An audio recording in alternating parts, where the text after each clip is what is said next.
Hello everybody, CLARKSIDE here. Today I'm going to take a look back at the Destiny beta that ran recently. I'll be giving you my first impressions of the game based on the 20-something hours I managed to cram in over the 5 days it was available to Xbox One owners. I wasn't able to make this video sooner because I've been recovering from man flu and I've been away. If you want to find out more about what I've been up to, I'll link you to my channel update video at the end of this one. So before I launch into the story and setting of Bungie's mythic sci-fi extravaganza, I just want to politely ask that if you enjoy this video, then please like, comment and subscribe to show your support. Rather than make a total hash of trying to put the story and excellently written narration into my own words, I'm going to let the game do the talking for me. I'm going to roll the game intro and cutscene that occurs a couple of missions into the game. I'll join you again after these short messages, and if you want to skip past this section altogether, I've put a timestamp in the bottom right hand corner.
We called it the Traveler, and its arrival changed us forever.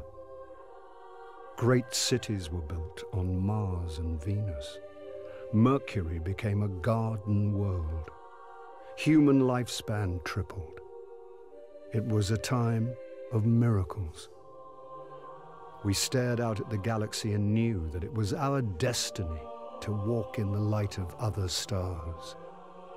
But the Traveler had an enemy, a darkness which had hunted it for eons across the black gulfs of space. Centuries after our golden age began, this darkness found us. And that was the end of everything. But it was also a beginning.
Is it possible?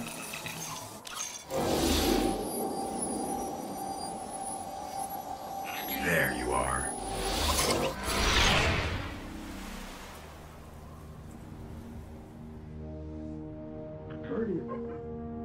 Guardian? Eyes up, Guardian. It worked. You're alive. You don't know how long I've been looking for you. I'm a ghost. Actually, now I'm your ghost. And you, well, you've been dead a long time. So you're gonna see a lot of things you won't understand. This is fallen territory. We aren't safe here. I have to get you to the city. Hold still. Don't worry, I'm still with you. We need to move. Fast.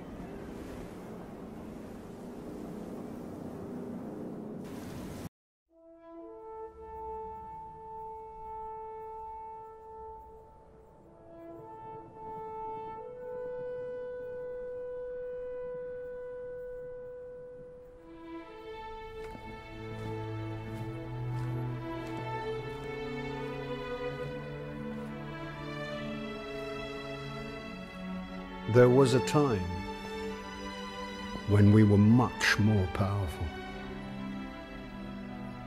But that was long ago. Until it wakes and finds its voice, I am the one who speaks for the traveler. You must have no end of questions, Guardian. In its dying breath, the traveler created the ghosts to seek out those who can wield its light as a weapon. Guardians to protect us and do what the traveler itself no longer can. What happened to it? I could tell you of the great battle centuries ago. How the traveler was crippled. I could tell you of the power of the darkness, its ancient enemy. There are many tales told throughout the city to frighten children. Lately, those tales have stopped. Now, the children are frightened anyway. The darkness is coming back. We will not survive it this time. Its armies surround us.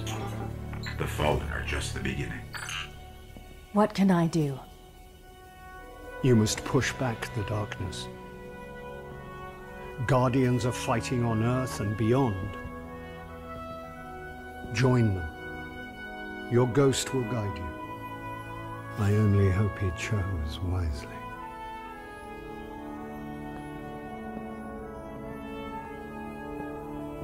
I did. I'm sure of it. We're in this together now.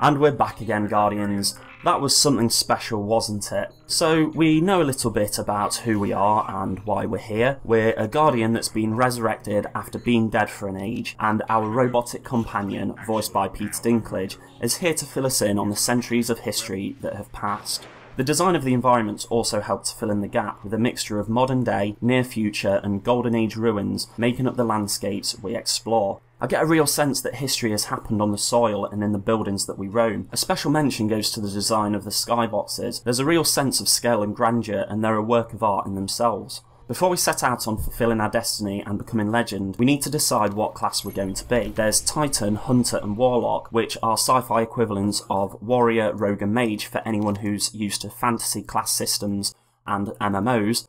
There's an adequate but not overwhelming character customization set that makes sure that you're not spending hours fiddling about with, shall I place my emo fringe to the left or to the right, and lets you crack on with booting those alien scumbags back to where they came from. After a couple of story missions, the gameplay opens up and we're treated to 5 story missions, 1 strike mission, and we get to freely explore the Cosmodrome area of old Russia on Earth. Once you've reached level 5, then you also unlock Crucible multiplayer mode. One area where Destiny really triumphs is how the blend of single-player story, co-op missions and PvP multiplayer all feel like one cohesive game.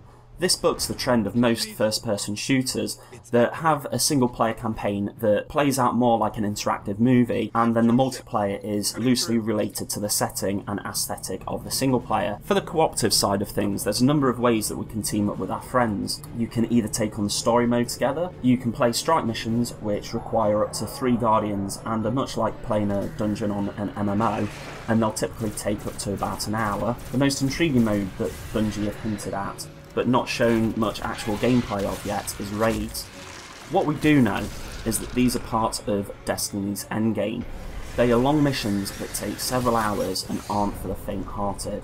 They're going to require you to be level 20 plus, and I hope you and your friends have a knack for meticulous planning, because there's not going to be any matchmaking.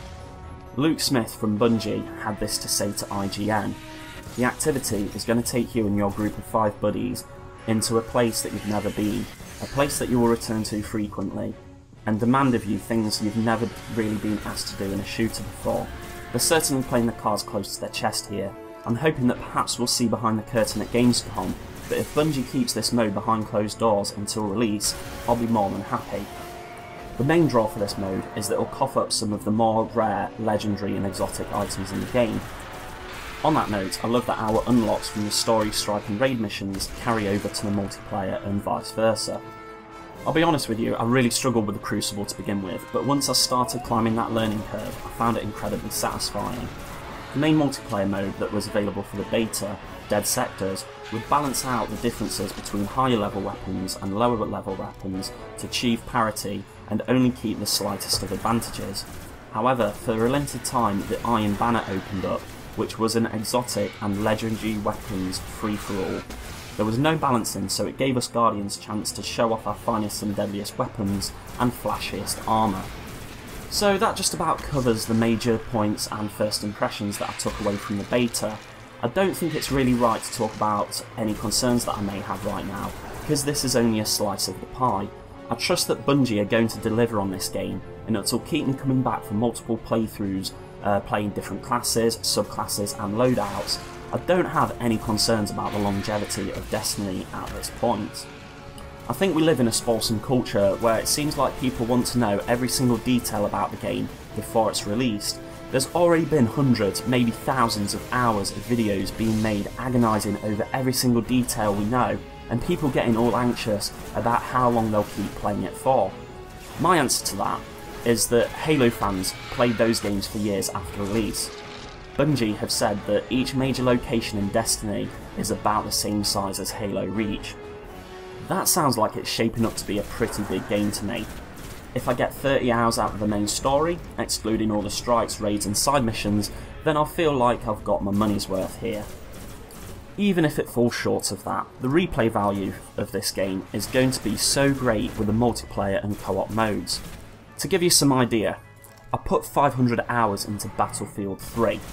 Just think about that for a moment. And that was a game that I hadn't fallen in love with the world that I was populating. With Destiny, it will be the sense of wonder and exploration that will keep drawing me back just as much as the gameplay, whether I'm playing Lone Wolf and roaming across a desolate landscape in search of forgotten caves, teaming up with friends to take on bosses, or testing my worth in the Crucible multiplayer. I anticipate that my total playtime in this game will dwarf anything I've ever played before. I'm really looking forward to September the 9th and sharing more Destiny coverage with you guys. Until then, I hope you're already subscribed to my channel. If not, then click that big red button on the screen now, or if you're on a mobile device, then click the sub button below the video. Let me know what your first impressions of Destiny are by dropping a comment down below, and make sure you like this video. I hope to reach 10 likes so everyone counts. It's been fun hanging out, and I'll see you soon, YouTubers. CLARKSIDE out.